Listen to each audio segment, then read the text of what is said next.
Today, we'll cover a couple of stories from the Panchatantra about angry birds. Seriously, don't cross them, or they can inflict major pain, regardless of whether you're a giant elephant or the mighty ocean.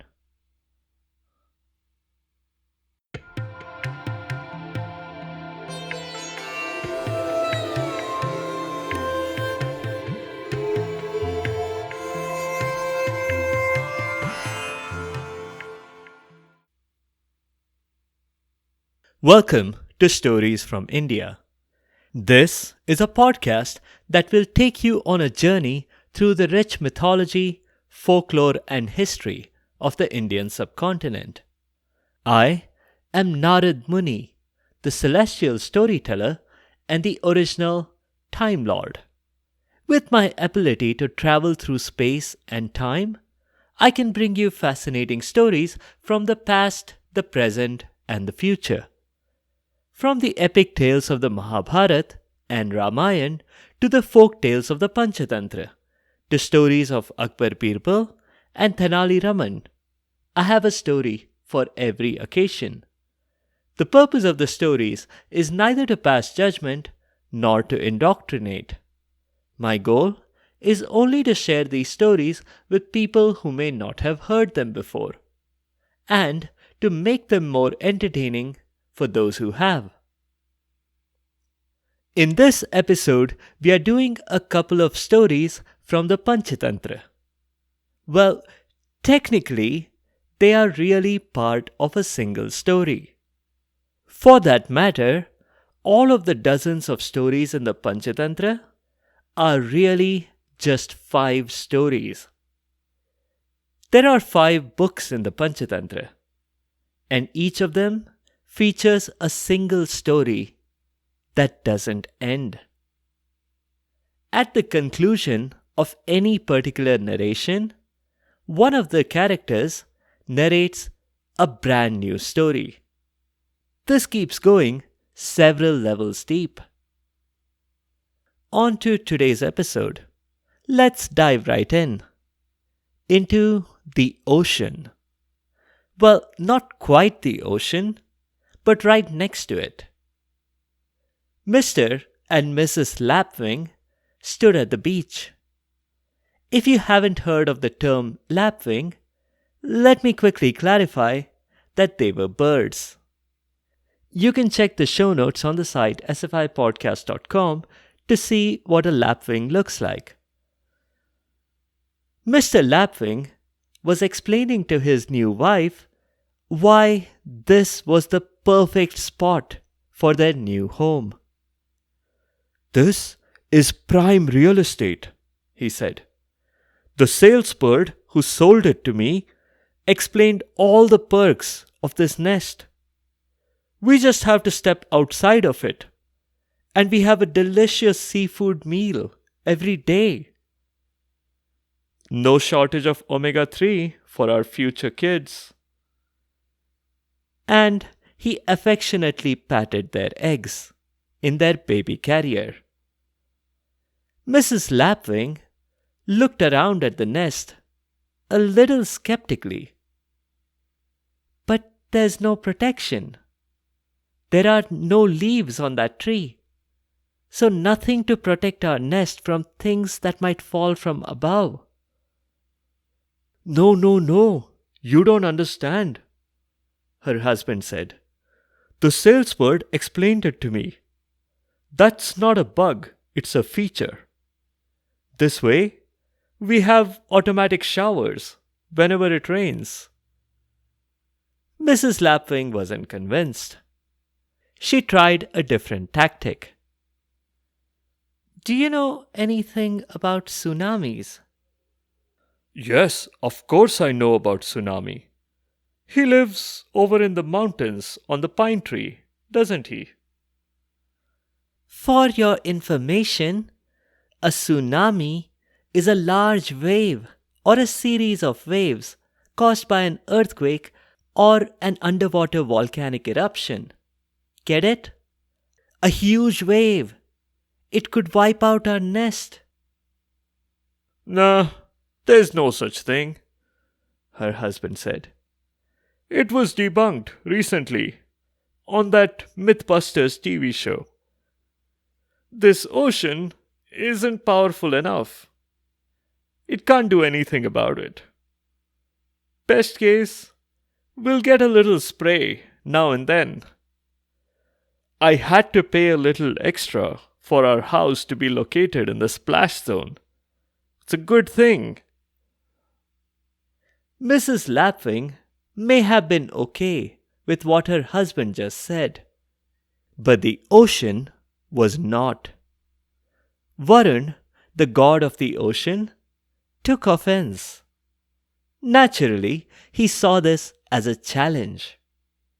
How dare that insignificant little bird think that the ocean was incapable of wiping out its insignificant little nest? Now, if the nest was actually somewhere up in the mountains, like the guy who seemed to be Mr. Lapwing's friend, that might actually be a little hard for Varun to wipe out. But the Lapwing's nest? Varun wouldn't even have to move a muscle. Not that the ocean had any muscles anyway. It was all liquidy. The nest was so precariously balanced on a branch of a dead tree that Varun thought that even a moderate wave at high tide could sweep it away. So that very afternoon, at high tide, Varun grabbed the nest and took it away, with 3 eggs inside it. Mrs. Lapwing had just finished worm fishing. Quite successfully, if I might add. She was excited to return to her nest with a surplus of the juiciest worms, just in case one of her chicks had hatched. She had been out since early that morning, because she wanted to catch all the early worms, according to the proverb. And now, when she returned, she couldn't find her nest. At first, she thought she had flown to the wrong part of the beach. New home, easy to get confused. But then she realized that she wasn't confused. The tree was there. The nest was not. She called the police, of course. Her eggs had been kidnapped, and there wasn't so much as a ransom note. But she still suspected foul play. And by foul play, she didn't mean chickens. She suspected the ocean. The tree trunk was suspiciously wet just past where the nest was. So obviously, the ocean must have washed away her nest. At this point, Mr. Lapwing just got back. He had been out playing Angry Birds with his buddies. Just a video game, not a real-life enactment. It took him a while to realize what a terrible situation they were in. After telling her husband many times that she had told him so, Mrs. Lapwing then narrated a couple of stories to further illustrate her point. She started the story about the turtle that couldn't keep its mouth shut, even though its life depended on it. "Wait a second," Mr. Lapwing interrupted. "Narad already covered that in episode 29. So, can you just skip ahead to the next story on your list?"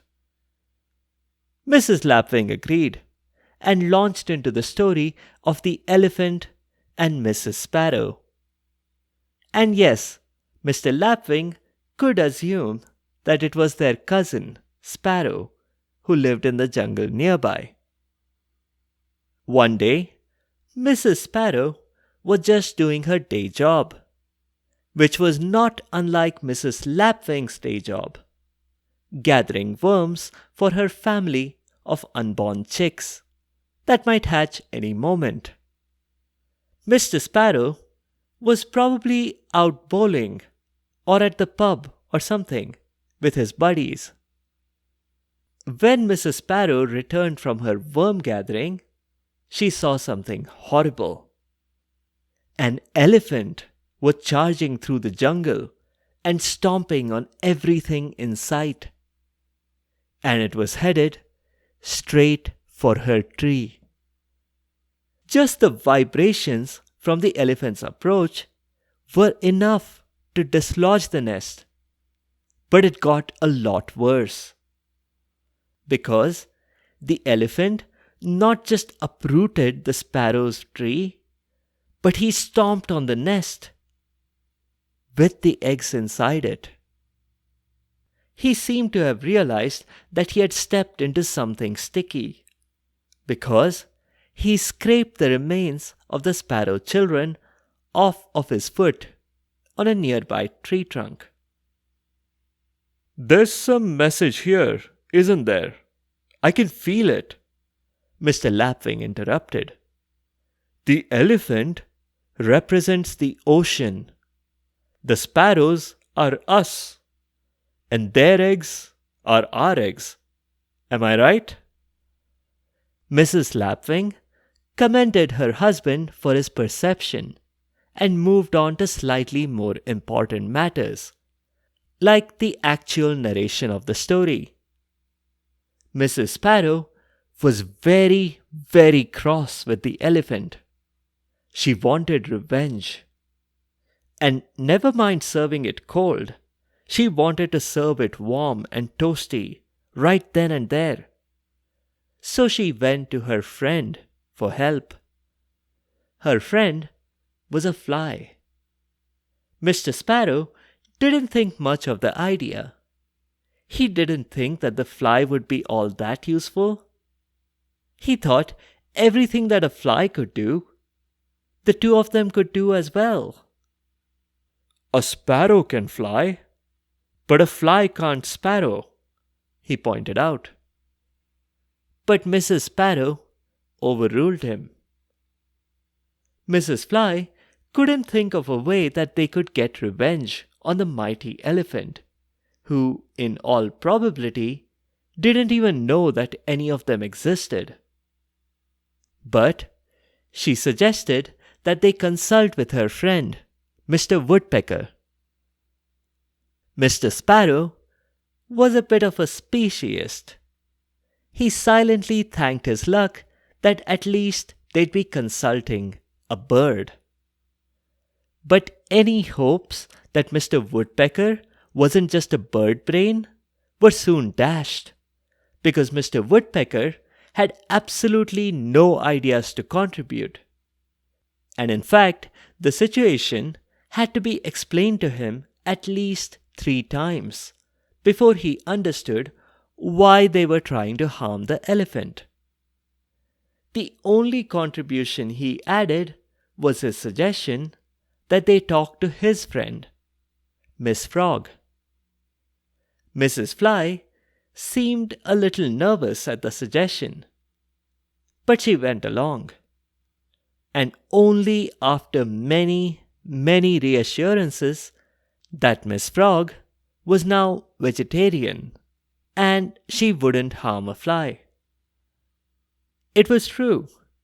In fact, Miss Frog and Mrs. Fly got along so well that by the end of the evening, they were best friends forever. But we are skipping forward a bit. Miss Frog heard the sparrow's story patiently, and she had a solution ready. "It's simple, isn't it?" she asked. "All we have to do is to use some clever psychology.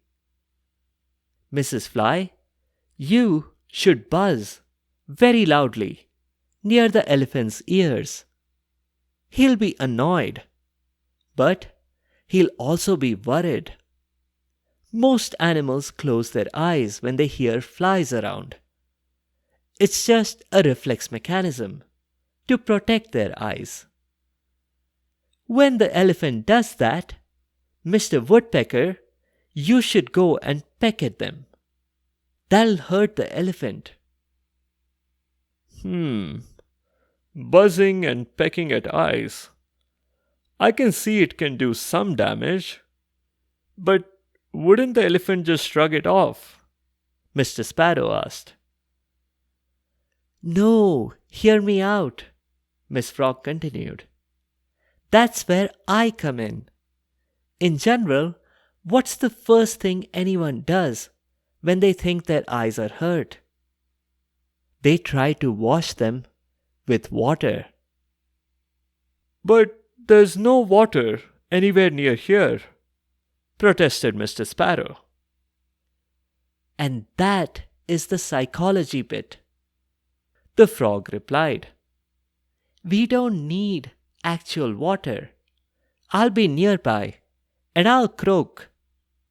The elephant will think there's a pond and approach me following the sound of my voice. And then, crash! He'll fall right into the pit I'll be standing next to. You remember that pit near the big banyan tree? It's very convenient how it's exactly the size and shape so that the elephant can fall in but not climb out.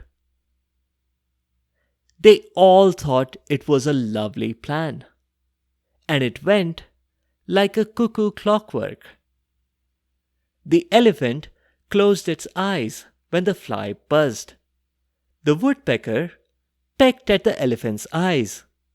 The frog croaked and drew the giant beast to the pit. The elephant fell inside and was trapped. Mr. Lapwing was a little worried. Did they let him out? He didn't starve in there, did he? Mrs. Lapwing shook her head. That's irrelevant. What matters is that those 4 tiny creatures took down this mighty beast, despite their difference in size. They did it because they helped each other. Mr. Lapwing thought long and hard. Finally, he asked, You think I should go look for a woodpecker, a fly, and a frog to help me against the ocean?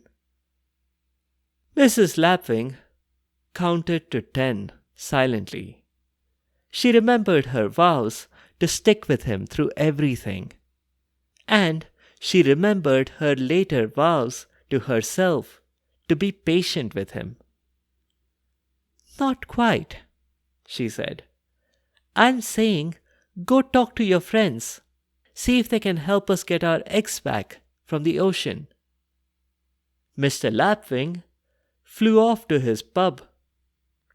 All his friends were there, except the magpie. Given that he was a thieving magpie, and he had been caught, he was now a jailbird. Mr. Duck told Mr. Lapwing that if his eggs were missing, he knew a detective friend who could crack the case in no time. Mr. Lapwing explained that there was no doubt that the ocean had taken the eggs. No question at all. The pheasant was outraged by the ocean's actions. He slammed his wing on the table and said, "That's illegal." The eagle said, Thanks, but I actually do feel okay. Maybe just a little unpleasant, now that I've heard Mr. Lapwing's story. The crow said that he would get some additional help, so he made a call to his friend, the raven.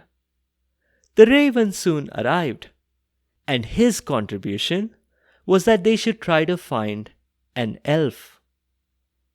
An elf could control water. At least, the raven had seen a movie last night, The Lord of the Wings, The Fellowship of the Wing, in which an elf just created a flood out of nothing. if they could find an elf who could control water, she could force the ocean to give up the eggs. From there, the ideas got dramatically worse. The crow suggested using a crowbar to lift the ocean up from the seabed. The crane said that he had it on good authority that he could lift very heavy weights, so he could try to lift the ocean up on his wings, while the other birds quickly scanned the ocean floor for the eggs. The owl had been silent until then. He took Mr. Lapwing aside and told him that he should pray to the one who could solve this problem in a jiffy. The owl was talking about Garud. Garud was the half-man, half-bird, who was also the king of the birds. But I'm not a bird of prey, you know, Mr. Lapwing protested. I think you're getting a little confused between those homonyms, pray and pray, Mr. Owl said, and urged him again to pray, as in address a solemn request to a supernatural entity. In this case, Garud. Mr. Lapwing went home and prayed to Garud. Mrs. Lapwing was a little reluctant. It was like her husband hadn't understood the moral of the story she had narrated. The point was that even tiny, apparently powerless creatures could take down a mighty creature, like the ocean. But having Garud on their side would make it a completely one-sided battle. Even a single feather of Garud's could hold up the weight of the whole earth. What hope would there be for the ocean? But she prayed anyway, and Garud instantly appeared before them. Garud cared about his subjects and wanted to right this wrong done to the Lapwings. He was angry and he was going to dry up the ocean.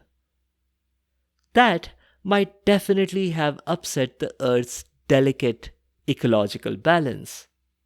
So it's lucky for the planet that Vishnu intervened. Vishnu is the preserver of the universe, and along with Brahma the creator and Shiva the destroyer, the three of them are the holy trinity of Indian mythology. Vishnu's vehicle is Garud. Because Vishnu needed to travel just then, and he couldn't find Garud, he had come there looking for him. Garud explained why he couldn't help Vishnu just then. He needed to solve a major problem here. Vishnu volunteered to help. He said he could take care of it quickly. Varun was listening to this conversation, of course. And before Vishnu was even done rolling up his sleeves, Varun had gone and fetched the lapwing's eggs on a silver platter with seashell decorations all around. And that's that. The lapwings did move to a better nest, and they were a happy family when their eggs hatched. Obviously, this being the Panchatantra, the story didn't really end here. Both of these stories were inside a framing story, which continued on. But this is all we'll have time to cover this time. Check out the show notes on the site sfipodcast.com to see what a lapwing looks like. Also check out the show notes and the site sfipodcast.com for previous Panchatantra episodes. That's all for now. In the next episode, we'll do a folktale from Bihar. It's a bit of a mashup between Hansel and Gretel and Goldilocks and the Three Bears. Except, there are 7 Goldilocks and 7 bears. And the bears have domesticated cattle. But that last bit should not be surprising if the bears have also built a home and chairs and beds and learned to make porridge. Thank you all for the comments on social media and on Spotify's Q&A. I can't directly reply to the questions there, but I'll address them here on this show. Thank you Hiranmai and Mushroom and Rishan for the feedback. I loved reading your comments. Hiranmai, I'd be happy to do an episode on Aruna Asaf Ali sooner than the next Independence Day. And Ankur, I'll look into doing one on Rana Kumbha. Rishan, I'll go back to the Ramayana very soon. Watch out for it in the next few weeks. If you have any other comments or suggestions, or if there are any particular stories you would like to hear, please do let me know by leaving a comment or a review on the site sfipodcast.com or tweet at sfipodcast or reply to the questions on Spotify's Q&A. You can also find me on Instagram and Facebook. Be sure to subscribe to the show to get notified automatically of new episodes. A big thank you to each and every one of you for your continued support and your feedback. The music is from purpleplanet.com. That's purple-planet.com. Thank you for listening, and I'll see you next time.